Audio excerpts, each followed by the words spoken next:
Hello everybody and welcome back to a brand new discussion. We're going to be talking about Iron Man and how far is too far when it comes to group content. Since playing Iron Man mode, I've noticed something weird.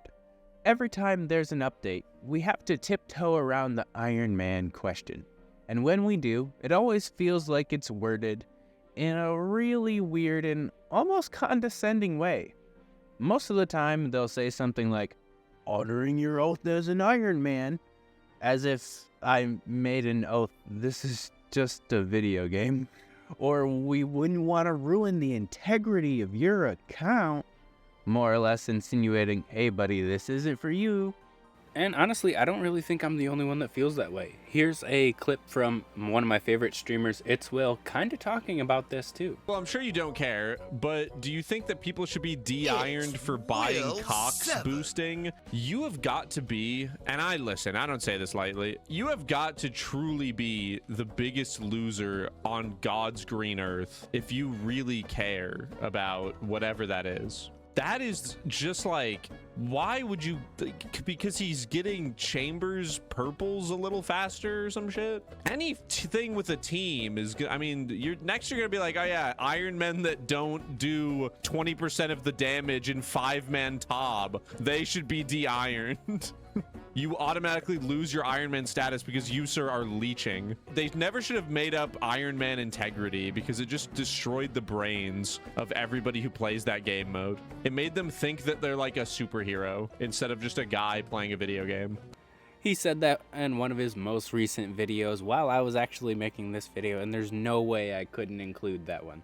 And I think we saw that on full display when it came to the forestry update, where campfires were postponed to include bonuses because Iron Men couldn't get the bonuses and they couldn't decide if that was fair or not. A small woodcutting bonus is so small that we shouldn't even really be thinking about it, especially not on a poll question. Or even with Ultimate Iron Man, the fact that they needed you to gather so many different types of logs and didn't really give you a place to store or stash them at the start was kinda dumb. And they were even more or less holding that over their heads with the does this ruin the integrity thing? I do really like the Iron Man mode, but it does have a few flaws that people recognize and ignore, so I'll be raising a few questions that might not have answers and seem controversial, but I will give my best effort to see what we can figure out. So a few of the strange things in the Iron Man mode is that it seems to forget that this is an MMORPG. That's massively multiplayer. Even some quests had to be redone so Iron Man could trade during the quest. I play the Iron Man mode because I believe I should earn my drops, and I won't stop playing it anytime soon. But earning your drops for me is a way to add a rewarding feeling to the sense of progression because everything is tradable. Because I swear, everything in RuneScape is tradable. That's just me. I can truly only think of a very few items within the game that you can have as a status symbol that says you're actually good at the game, like an Inferno Cape, as in one completion and then you receive the reward, not somebody getting a weapon in 20 KC and then somebody else getting it at 2000. That's not earned, that's just a troll. And it's not a status symbol either. But we do need a lot more status symbols in RuneScape, like the Inferno Cape. And no, I don't mean a status symbol that says, man, that guy's got a big credit card. On your main account, you have the ability to just head to any boss with your buddies and start rocking it. But as an Iron Man, you honestly don't really have that ability. Yes, you could manipulate things a bit regarding boosting, and boosting has been a pretty touchy topic lately, especially with Iron Man getting Chambers of Xerix purples, so long as everybody who did the work leaves the raid before they claim the chest, or something like that. And I realize that boosting really doesn't feel good. It ruins those status symbols that we were talking about. But fortunately and unfortunately for Iron Man, everything and nothing is a status symbol for them. Being able to make a mithril sword is a status symbol for them, but only for themselves and no one else in game. Sure, if you have a YouTube series, people could revel in your progress with you, but for the majority of players, that almost doesn't happen. The community aspect is almost completely ripped away from the Iron Man game mode until it comes to the endgame, when Jagex is forced to let you into things like raids or masses for things like Nex, And then even in those circles, you're looked down upon as a partner for raids, making it harder and harder for Iron Men to even be a part of that type of content. And this will bring us back to boosting. Why hasn't Jagex done anything about boosting? Because the end goal of this game is to get to group content and talk shit with your friends while you're killing something. You'll be able to have a boss that takes more than one person to kill, so long as everyone doesn't already have endgame gear. And even the bosses with endgame gear are nearly impossible to kill if you're not tick perfect or have a suicide runner for food. But that just brings me to the point that Iron Men are allowed in group content so long as it's a raid or a mass. So that means we can treat endgame bosses differently than we can treat beginning game bosses. And that kind of feels weird. I propose that we treat beginner bosses like endgame bosses and take away the hit markers for Iron Men, but only when it comes to bosses or demi-bosses. It shouldn't matter that somebody else has damaged that monster, because it doesn't matter later in game. And they're still able to receive those drops through group content, and that's the point of an MMO, to do group content. I even think Jagex realized this with group Iron Man.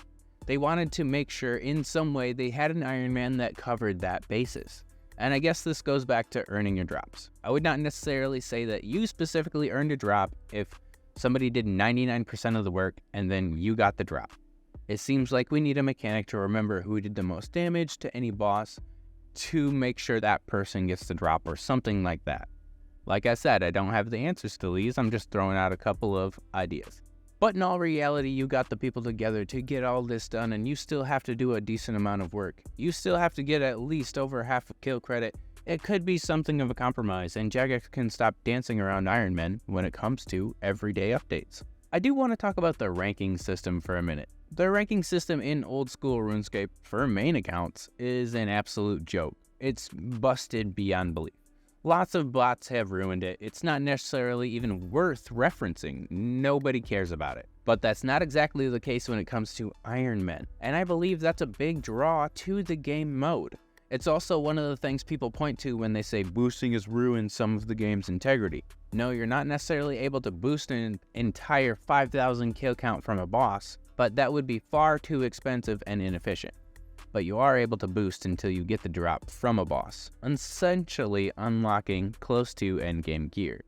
And it has some transitive properties of making your grind easier, but I do want to point out that somebody doing a grind right now is going to have a much harder time than somebody doing a grind 5 years from now. This won't necessarily ring true for everything, but if combat is involved, there will be a new best in slot, something that will make the boss easier, increase the time to kill it, or even grant some abilities to never leave the room. Time is a cruel mistress, and it will devalue the ranking system over time for bosses for Iron Man. And the boosting argument does little to add to this, especially if we add a mechanic to help curve boosting in some way. Just a little bit, which we totally should. But if you're expecting me to come up with a solution for power creep in video games, then my guy, when I do, I'm gonna sell it for a lot more money than I'm worth right now. Here is something that might be interesting. This discussion doesn't have to be all doom and gloom. We can have a couple of solutions. Here's a couple of achievements within the game that everyone can recognize, like Quest Cape, Achievement Diary Cape, Fire Cape, Inferno Cape, Max Cape. Things like the Slayer helm with a fancy look, or even having a different kind of pant we could wear. Like perhaps if you couldn't wear the Fremennik legs until you completed the Fremennik trials, something like that. And you know what would happen if all of these things could be combined with the original Iron Man armor?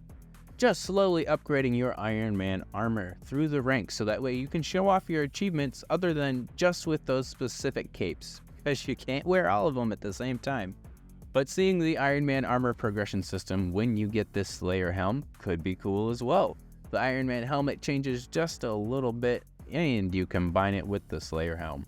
It would be a spectacle to see, particularly if you upgrade your Slayer helm to look like KBD, for instance. Completing the Fremennik trials could grant you like Fremennik pants or the Fremennik kilt, looking a lot nicer when you combine them with your Iron Man legs. I could see your Iron Man chest piece changing with every single achievement cape that you've earned, making the design more and more desirable as it goes. And I genuinely trust the Jagex design team when it comes to things like this, but it could help to add some incentive in the Iron Man game mode, giving a few more things to strive for to be able to use your fashionscape, which is also a significant aspect of the game that Iron Men are sometimes depraved of. But we can get in the fashionscape another day. And I think I already have a video that kind of talks about random events that helps the fashionscape problem. If you guys want to see that, link in the description and card over here. But really though, that just brings us to the question we started with.